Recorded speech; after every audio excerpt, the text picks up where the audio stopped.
आपकी बेटी हमें बहुत पसंद है। ठीक है भाई साहब, तो अब दहेज की बात कर लेते हैं। हाँ बहन जी, आप ही बता दीजिए कि आपकी डिमांड क्या है। देखिए, अब मेरा बेटा कलेक्टर ऑफिस में क्लर्क है, तो कलेक्टर ऑफिस में काम करने वालों का रेट तो आपको पता ही होगा। रेट? कैसा रेट आंटी जी? अरे बेटा, रेट मतलब लड़के को शादी में मिलने वाली चीज़ों की वैल्यू। जैसे प्राइवेट जॉब वालों को 5 से 10 लाख रुपए मिलते हैं और सरकारी नौकरी वालों को 10 से 15 लाख रुपए। उसी तरह से आईएएस और आईपीएस लोगों को 1 करोड़ से 2 करोड़ तक मिलते हैं। तो बताइए बहन जी, सरकारी दफ्तर में काम करने वाले आपके बेटे के लिए कितना दहेज देना होगा हमें। जी, 25 लाख रुपए और एक 4 व्हीलर गाड़ी।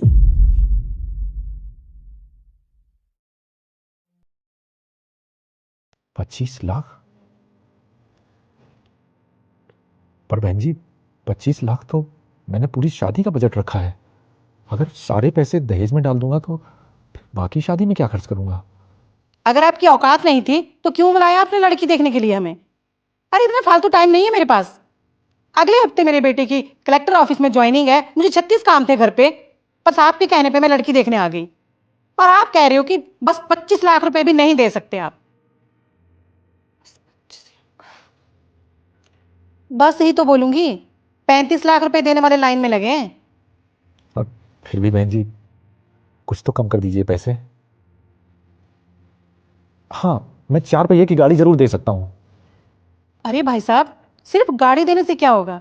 पैसे भी पूरे देने पड़ेंगे। अरे कलेक्टर साहिबा के पीए की वाइफ कहलाएगी आपकी बेटी, आप ये क्यों नहीं सोच रहे? जानता हूँ बहन जी, पर फिर भी जितनी हैसियत है उतना ही तो दे पाऊंगा। और रिया की माँ नहीं है, मैंने ही इसे पाल पोस के बड़ा किया है। तो बस चाहता हूँ कि इसकी शादी किसी अच्छे घर में हो जाए। हाँ, तो उसी अच्छे घर की कीमत बता रही हूं मैं आपको। देखिए भाई साहब, आपसे दहेज दिए बनता है तो ठीक है, वरना और भी बहुत रिश्ते लगे हैं लाइन में। हाँ, पापा, मुझे आपसे 2 मिनट बात करनी है, एक बार अंदर चलिए।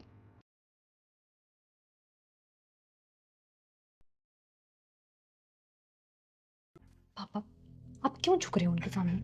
मैंने आपसे पहले ही कहा था ना, मैं दहेज मांगने वालों के घर में बिल्कुल भी शादी नहीं करूंगी। पर बिना दहेज के कहाँ होती है शादी।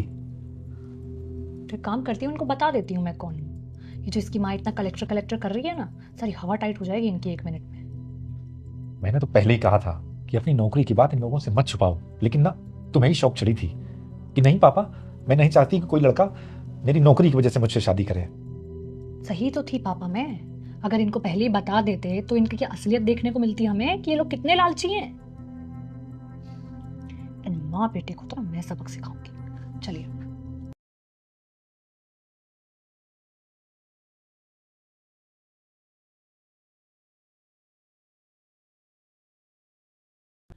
विकास नाम है ना तुम्हारा? तुम्हारी मम्मी ने दहेज की डिमांड रखी, तुमने कुछ बोला क्यों नहीं? अब मैं क्या ही बोलूँ, जो बोलना मेरी मम्मी बोलेंगी। और वैसे भी आप मम्मी की बात को मेरी बात ही समझिए। कलेक्टर ऑफिस में काम करते हो ना तुम?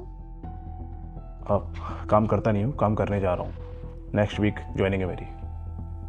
पर्सनल असिस्टेंट है मेरा बेटा कलेक्टर साहिबा का। और कलेक्टर साहिबा का नाम क्या है? IAS रिया मावी। और आप जिस लड़की को देखने आए हैं उसका नाम क्या है? रिया मावी। और कहीं वो आप? Riya Mavi, district magistrate, Gurgaon city. जय हिंद मैम। चैन बैठ जाओ। मैडम जी, अगर आप कलेक्टर साहिबा हैं तो भाई साहब, आपने हमें पहले क्यों नहीं बताया? वो इसलिए कि मेरी बेटी ने मुझसे शर्त रखी थी कि इसकी नौकरी का जिक्र आप लोगों के सामने न किया जाए, ताकि वो ये देखना चाहती थी कि इसको पसंद करने वाले सिर्फ इसी को पसंद करें, न कि इसकी नौकरी को या इसकी पावर को। तो आंटी जी एंड विकास, बताइए फिर क्या किया जाए? वो रिया बेटा, आपको दहेज से दिक्कत है ना? कोई बात नहीं, हम दहेज नहीं लेंगे।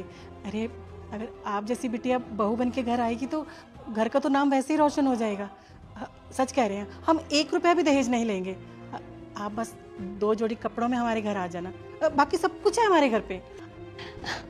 अरे आंटी जी, आपके सिर तो बड़ी जल्दी बदल गए। वैसे अब रिया आपके घर नहीं आएगी, आपका बेटा जेल जाएगा। आप लोगों को पता नहीं है क्या, हमारी कंट्री में दहेज मांगना कानूनन अपराध है, और आप लोगों ने तो ये अपराध एक IAS के घर पे कर दिया है। No no no ma'am, ma'am please ऐसा मत कीजिए मैम। अब मेरा करियर शुरू होने से पहले ही खत्म हो जाएगा। प्लीज़ मैम, प्लीज़ ऐसा मत कीजिए प्लीज़। अब मैं बर्बाद हो जाऊंगा मैम, पूरा करियर खराब हो जाएगा मेरा। कंप्लेन तो करनी पड़ेगी ना विकास जी। अगर आज मैंने आवाज़ नहीं उठाई तो फिर ये दहेज प्रथा कभी ख़त्म नहीं हो पाएगी। अब चाहे ये आवाज़ जिला कलेक्टर के घर से ही क्यों ना उठे। हेलो इंस्पेक्टर सागर, जय हिंद। मुझे दहेज लेने वालों के खिलाफ कंप्लेंट दर्ज करवानी है। आप प्लीज़ एक बार घर आ जाइए। जी।